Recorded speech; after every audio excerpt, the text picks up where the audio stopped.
Hello, everyone. Sorry for technical difficulties. This presentation is honestly more about background than the actual work it's presenting, but we'll get there eventually.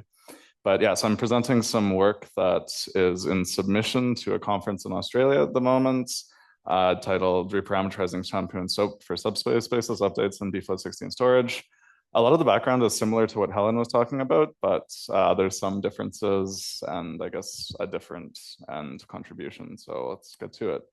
I think everyone probably knows this, but I have intro slides for generic audiences that I'm not sure about. So we all know probably doing machine learning, it's really an optimization problem under the hood. I have some data and I want to get my model to tell the difference between that. So images of grad students and plants.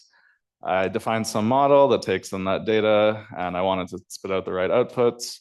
And usually I will do that by optimizing some loss function with typically a first order optimization method, although the first order part is not always true these days.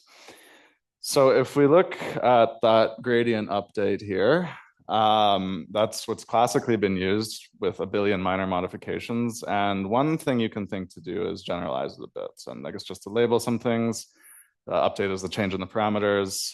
We usually have some step size, and importantly, in this case, that's a scalar that's true for all coordinates. And then some descent direction is typically the gradient direction, however, that's often modified. Now, one way to change that, and one problem that motivates that change, is that alpha is one number for all coordinates. Sometimes one parameter may need to change a lot, others not so much. And this would motivate, like, well, can we have different learning rates for different coordinates, something like that. And that's kind of motivates the notion of preconditioning. This is all over classical optimization, where you have some matrix multiply times that descent direction first. And for different choices of that preconditioning matrix P, I can recover different algorithms. So Newton's method, you would take the inverse of the Hessian matrix of your loss function. Sort of Adam, you divide by the absolute magnitude of the gradient entries, up to some moving averages. Something more fancy like KFAC or Kronecker factored approximate curvature, you make P some Kronecker structured matrix. But all of these are really what they're trying to do is introduce some sort of more information. That's often like a second order optimization type information, like directly that in the case of Newton's methods. But what that helps us with is adjust the amount of distance we're moving in different directions in our optimization problem. So a visual intuition, because math is scary, is this is like some classic tabular data sets. In one direction, this loss surface is really shallow. So that being like the y direction here.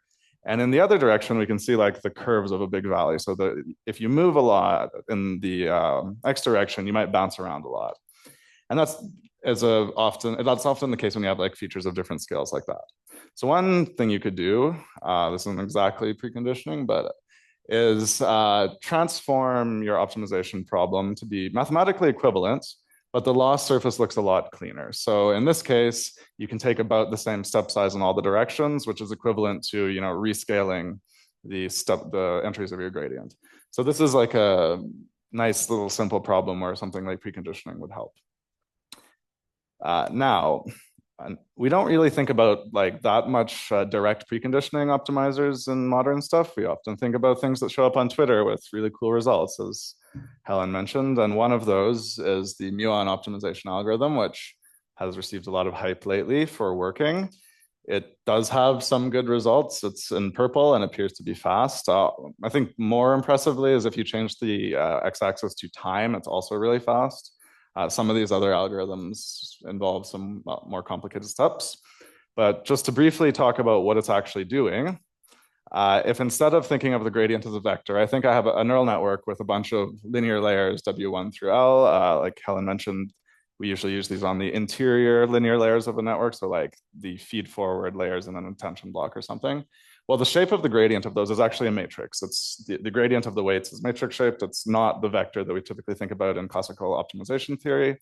And so what can I do with that? Well, in the case of muon, what it approximately does is we'll take a singular value decomposition of that gradient matrix, take the sign of the singular values, but just think of throwing them out, multiply your singular vectors in the SVD back together and just use that as your update. There are more steps that SVD and combine back together is actually done using a fast approximate algorithm, and that's why it's so fast. There's also a bunch of implementation details that aren't written down in most of the blog posts and papers about it, but it works. And so this might beg the question, if you're thinking of more classical ways of looking at optimization, could this be some sort of preconditioning? If I'm sort of throwing out the singular values, of this matrix, does that correspond to, changing the steps I take in like the spectral space of these matrices, something like that? And so we'll look at one way that you can relate these first, and then how that related version can be extended. So now we're going to do gross linear algebra tricks to get there. I don't know if people are familiar with Kronecker products from linear algebra, but I'm just going to hope they are. So the Kronecker product, the O times there, has an identity here where if you take two matrices, take the Kronecker product and multiply by a vector, that's the same thing, or sorry, by a vectorized matrix. So like you flatten the matrix. It's the same thing as left-right multiplying that matrix first and then vectorizing the whole thing. And if we stare at the left-hand side, that's some big matrix times a vector. That can kind of look like a preconditioning matrix times a gradient, perhaps. And what that would be equal to is the vectorization of some A matrix, B matrix, and then the gradient matrix in the middle. If I remember on the previous slide that I defined the gradient as a matrix instead of a flattened vector. So we can kind of get this little equivalence here. Just to be more explicit, where P would be some Kronecker structured matrix preconditioner, and the vectorization of X there is like vectorizing that gradient matrix G. So we get this equivalence here. This is just like a linear algebra fact. There's nothing clever going on here. So now I can think of what could I pick A and B to be to recover other algorithms, as I did like trying to recover Newton's method earlier. Well, we're going to make a very gross choice by taking the inverse fourth root of the gradient transpose and gradient transpose gradients. And then to show the muon relation, I'm just going to imagine taking an SVD of everything. And then I invite you to ignore everything except the last line, where you cancel out a bunch of singular vectors and singular values everywhere, and it gets out to be the same thing as the muon update. So what this is basically showing is that muon is equivalent to doing a preconditioner where the preconditioner is a Kronecker product between those two gradient product matrices. The thing is, this relation was actually discovered after muon started getting used a lot, and it goes back to a much older algorithm that was published in 2017. But the takeaway here is that it can be viewed as a specific preconditioned optimization algorithm. And what that algorithm is called Shampoo from 2017. The name is the author's having fun. But what it does is these L and R matrices are equivalent to the A and B that I mentioned on the previous slide. They're just some sort of moving average in practice of those two gradient transpose, gradient, and then you do that left and right multiply, and this would be equivalent. I should note there's momentum there, change of notation. But yeah, so this algorithm exists. There's been tons of minor modifications to it since. Often the 1/4 is changed to a 1/2, which has some other mathematical properties. Sometimes they mess with G, like for example, you can make G closer to the atom update and then still do this left-right preconditioning. A few other things that people have tried. But that gets us to where the actual contribution of the work I'm talking about starts. Motivated by muon being so hot and Shampoo, which has been around for a while and is a bit better studied, we think, well, can we study Shampoo instead and maybe make some changes to it that might not change the algorithm, but allow it to perform better. So one issue with Shampoo, and I've changed the notation a bit here to be consistent with the paper that's being presented, is the inverses on all of these matrices, whether it's an inverse on S Shampoo, which would be like the Kronecker factor or the Kronecker product matrix, or the individual Kronecker factors. There's still inverses everywhere. And sorry, I should put my notes there. But the point is that computing inverses sucks in matrices, especially when you're dealing with things in neural network parameters dimension, which is often huge. So we want to avoid that. Typically, how this is done in practice is recalling that the one on the left is this Kronecker product. Well, the inverse of a Kronecker product is the product of the inverses. And to take an inverse, one thing that you can do is do an eigen decomposition and then take the inverse on the eigenvalues themselves. So like if I just take 1 over these and then multiply it back, it's fine. But doing this eigen decomposition alone is extremely expensive. So just to write things out of how we would actually get S-shampoo inverse in practice, you do this gross Kronecker product, and then you end up with Kronecker product of vectors, which is just a really big vector. But entry-wise, it's just 1 over the eigenvalues on the diagonal, so that's okay. However, it's costly to do this, and no one wants to do a matrix decomposition at every step of optimization. So instead, what they typically do is track Q and lambda. Those are used to form this S-shampoo matrix that's actually used at every step of optimization to do preconditioning. And then also track S. And maybe, so S gets updated at every step by like S equals, G transpose G, or S equals S minus 1 plus G transpose G. But it'll only do this maybe like every 10 or every 100 steps. So you have to track all 3 of these things. Now, that's not the biggest issue because the bottleneck at the end of the day is always going to be that decomposition. So numerically, doing like the preconditioning, so like S shampoo times gradient, tiny, updating the parameters, so just looping over all the parameters to change them, tiny, doing a QR decomposition or an eigen decomposition, so any matrix decomposition, it sucks. And for now, just ignore the B part, the B plus 1 over 4 there. One is like if I decompose that full matrix normally, that dominates the runtime. And it's even worse because those numerical linear algebra algorithms have to be done in BFloat32.